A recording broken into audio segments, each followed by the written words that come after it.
All right, it's August 20-something, 2015, and some fool out there said he wanted to see some piano stringing. I'm not going to use his real name. I don't want to get anybody in trouble, but to me, watching a piano get strung, I might just put this out the window and show some grass growing later on too. But anyway, here's the plate that's in the piano that we painted. Here's the mediocre job I did on this. You can read the trademark. The ampersand came out a little like Casper the Friendly Ghost, but it's okay. It's gonna go. And so the pin block, which was replaced, is underneath there. One of the main things about stringing pianos that you don't want to do is destroy the entire piano, which you can do. That's the thing about stringing. You can actually break the plate and destroy the entire thing if you're not careful. So here's a brace that I made that goes underneath there where the action's going to be. That's holding it up so when I pound these stupid pins into the stupid block, it doesn't break the stupid plate. So don't focus too much on the wire there. It's roughly strung. I'm going to spend a couple hours like neatening up the coils, making the pins a real uniform height, and making it purdy. But that doesn't come until later. Right now you just got to roughly get the wire onto the piano, which here's a spool of piano wire. It's ornery stuff, mean stuff. It just doesn't want to do what you want it to. So hence the fingers. Anything interesting about tuning pins?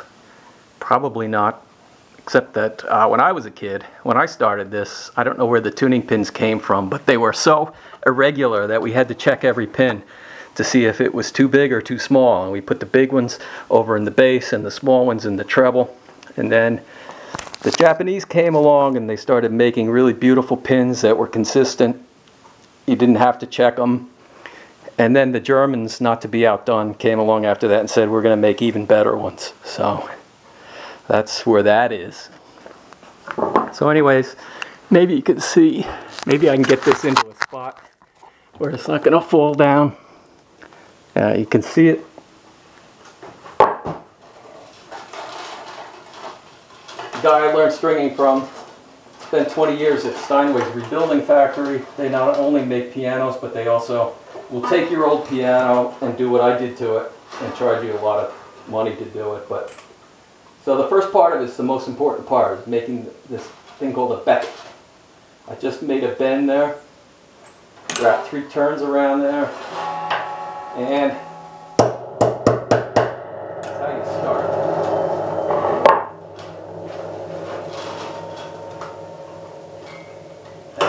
Nothing else interesting going on down here, except trying to get the right length on this is a challenge. People have different ways of measuring it. I use a little thing on the side of this tool, which most people do. And the guy I learned from, the first piano I saw him string was a 9-foot concert grand that he started in the morning and he was done before lunch. I don't know how many hours. It was probably about 4 hours it took him to string a 9-foot concert grand. It takes me about 10 hours to do it.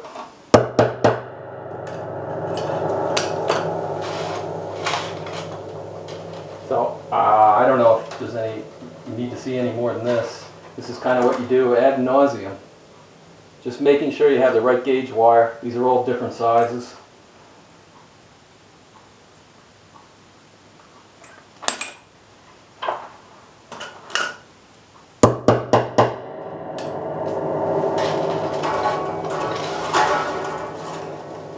The more wire you get on there, the more joyous noise it makes when you're stringing. Pretty soon I'll be able, actually I could have gotten that one by leaning over, but I didn't realize that.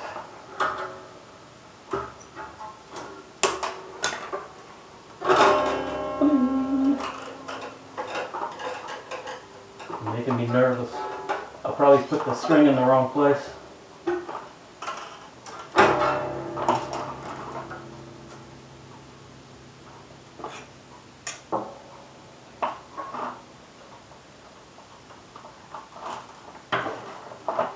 Actually, just putting the wire on is really just the beginning of the story, because the wire is so stiff and it doesn't want to bend around all the turns. You have to actually make the stuff complete all these bends. This wire is not participating here.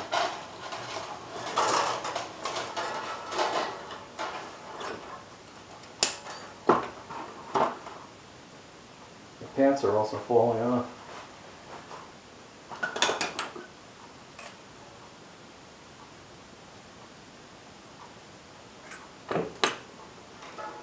This is where most people would turn it off like that. Except for the big bang is going to come pretty soon. The real exciting part's about to happen. Which normally I would go ahead and finish this 17 gauge wire before I pound down these tuning pins, but I'm going to edit out that belch, don't worry.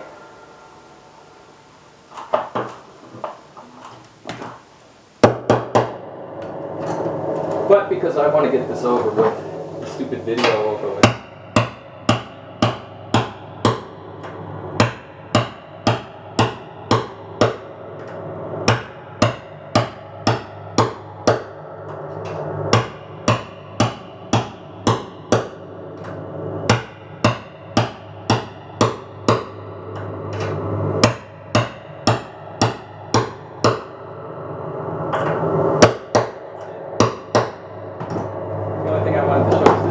Actually from Steinway, and it's nice because it's the ones you buy are about half the size, and every once in a while when you're pounding you manage to glance off the side of this and you can catch this before it hits the plate. If you got a little stubby one, you're going to cause some damage. Oh, well, that's not it. I guess you gotta see the rest of it. You can't see from up there, but what I'm going to do is just pull these up to pull these around.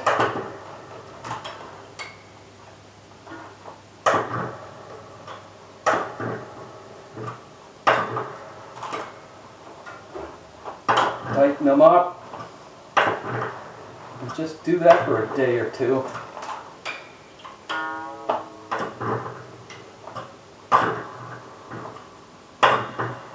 You want to make them pretty tight so the coil stays up in the air.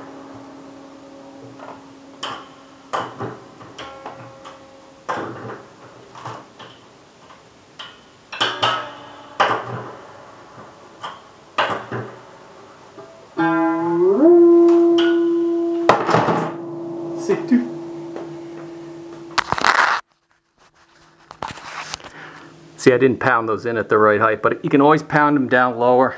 So you want to leave them high, if anything. So that is piano stringing.